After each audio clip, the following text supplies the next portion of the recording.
Sabi nila, bago ka magmahal ng iba, mahalin mo muna yung sarili mo. May attitude yung sarili ko eh. Di ko siya type, di kami magkakasundo. May topak yun eh. Paano yun?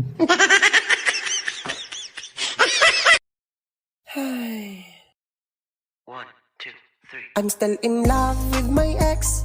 Sorry sana flex. Utak ko lang may sabi na pwede na akong mag-next. Di tuloy na panindigan ang kasalukuyan, dahil nandoon ang puso sa nakaraan. I'm still in love with my past.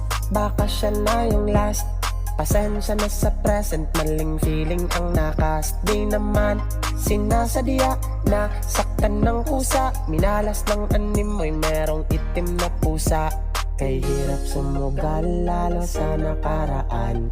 Kaso bahala na, gusto ko lang masubukan.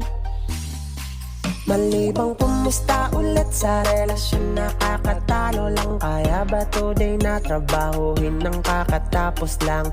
Carry pa ba? Dugtungan ang merong tuldok na? O baka pwede pa na muling mapasakin ka?